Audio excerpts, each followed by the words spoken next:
혹시 얼마나 벌고 있는지 정확히 알고 계십니까? 가정경제 상담사로 알려진 이지영 씨가 그의 책에서 던진 질문입니다. 그러면서 하는 말이 설마 얼마 버는지도 모를까봐 이렇게 말하고 싶지만 정확하게 소득을 파악하고 있는 사람은 많지 않다고 말하더군요.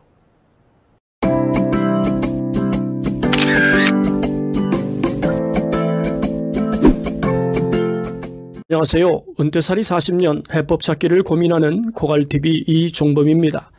아무리 소득이 있어도 지출이 통제되지 않으면 밑빠진 독에 물을 붓는 것과 다르지 않겠죠. 특히 제가 주목하는 것은 지출 항목입니다. 소득은 개인의 능력과 밀접한 관련이 있지만 지출은 가계경제 규모와 씀씀이의 영향을 많이 받으니까요. 일반적으로 은퇴 전 주요 소득원은 근로소득이나 사업소득 같은 직업소득이 대부분이죠. 하지만 은퇴하고 나면 전환된 직업소득, 연금소득, 임대소득, 비정기적인 기타소득 등으로 개인의 소득 환경이 바뀐다고 할 수 있습니다. 벌어들인 돈은 어떻게든 쓰게 마련이죠. 일반적으로 은퇴 후 지출은 크게 세 가지 측면으로 생각할 수 있는데요. 생활비, 주거비, 그리고 의료비가 대표적입니다. 문제는 소득은 계속해서 늘어나는 게 아니란 점이겠죠. 그러므로 일정 부분 지출 통제가 필요할 수밖에 없는데요. 그래서 오늘은 은퇴 리허설 측면에서 11가지 지출 통제가 필요한 비용을 살펴볼 생각입니다. 은퇴 리허설 지출 통제가 필요한 첫 번째 비용은 차량 유지 비용 지출입니다. 자동차는 문명의 이기인 만큼 가정마다 적지 않은 비용이 들어갑니다. 특히 외제차나 큰 차에 대한 선호도가 증가하는 상황에서는 더욱 그렇죠. 자동차를 구입하고 유지 관리하는 데 들어가는 항목을 뽑아보면 도표에 표기된 것처럼 9가지 정도 유추할 수 있는데요. 특히 자동차 운행과 관련해서 가장 아깝게 생각하는 것이 무엇인지 조사한 설문에 따르면 1위는 주유비로 40%, 2위 주차비로 26.7%, 3위 과태료 및 범칙금으로 16.7%, 4위 보험료 13.3%, 마지막 5위는 외관 유지비로 3.3% 순으로 나타났습니다. 이는 해당 항목별 지출액에 대해서 부담이 없지 않다는 것을 알 수 있습니다. 가뜩이나 코로나와 전쟁이 겹친 상황에서는 물가, 원부자재, 에너지 비용 등 무엇 하나 폭등하지 않은 게 없는 상황이기 때문에 그 어느 때보다 자동차 유지에 따른 부담이 커질 수밖에 없습니다. 물론 소득 없는 은퇴 후엔 더하겠죠. 은퇴 리허설 지출 통제가 필요한 두 번째 비용, 가족 공동생활 지출입니다.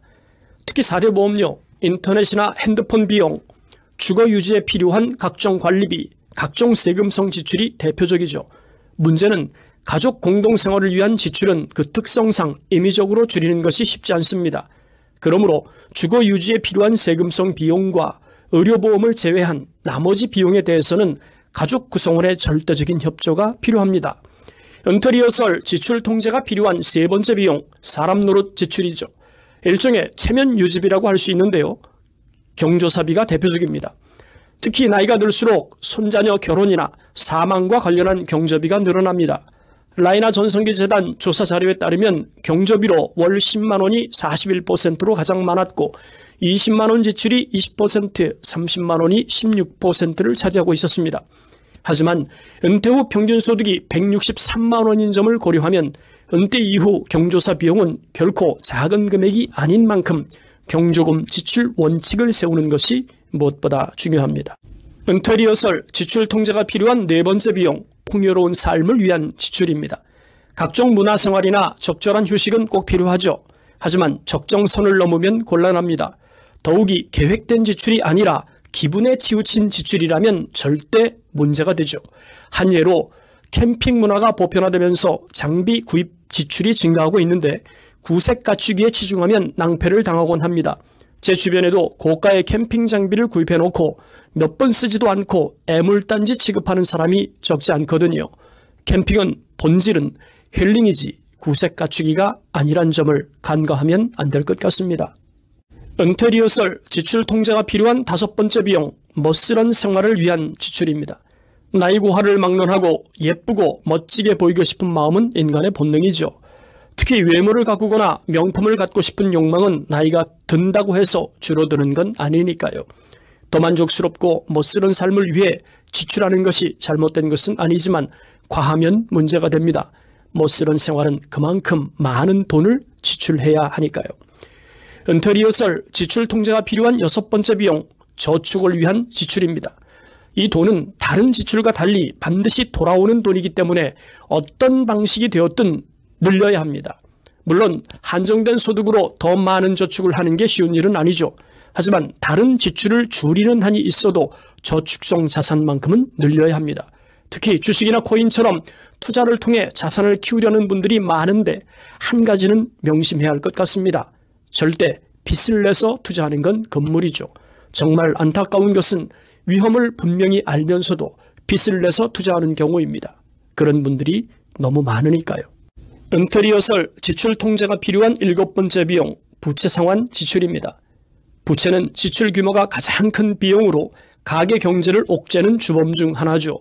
그러므로 부채 상환은 당연한 이야기지만 은퇴하기 전에 반드시 해결해야 합니다. 소득 없는 노후에 생활비, 의료비, 주거유지비도 버거운 판에 부채까지 상환해야 한다면 그야말로 숨막히는 노후가 펼쳐질 수 있으니까요. 특히 요즘처럼 대출금리가 폭등하는 경우엔 부채 압박감이 훨씬 더 커질 수 있는 만큼 부채 상환은 100번을 말해도 1순위에 두고 처리해야 합니다. 은퇴리허설 지출 통제가 필요한 8째 비용, 먹고 사는 생활비용 지출입니다. 당연한 말이지만 결코 쉽지 않은 미션이죠.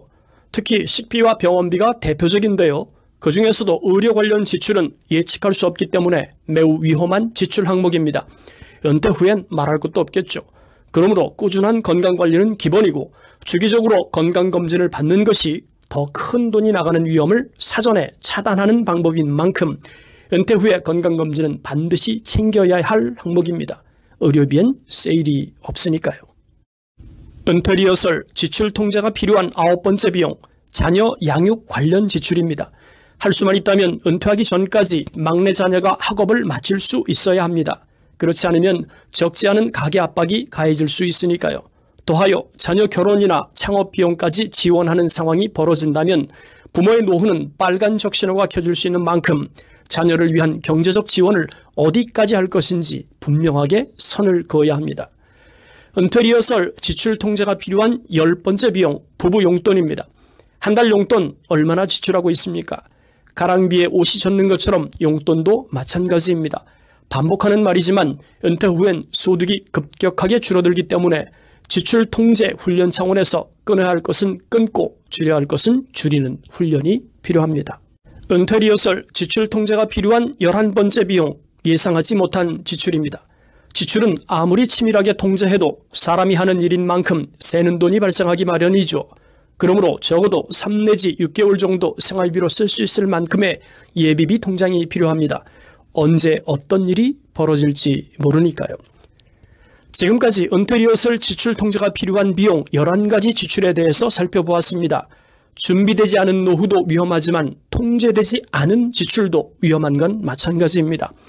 특히 생활비, 주거비, 의료비는 노년기 삶을 극도로 피폐하게 만드는 3대 폭탄이 될 수 있는 만큼 효과적으로 대처하기 위해서라도 은퇴하기 전에 반드시 지출 통제 훈련이 필요합니다. 이는 단순히 돈을 쓰지 말아야 한다는 뜻은 아닙니다. 지출할 건 지출하되 필요 이상 지출하는 일이 없어야 한다는 뜻이죠. 뿐만 아니라 항상 현재의 지출이 정말 필요하고 또 합리적 지출인지 따져보는 습관을 갖자는 뜻으로 이해해 주셨으면 좋겠습니다. 오늘 영상 여기까지입니다. 감사합니다.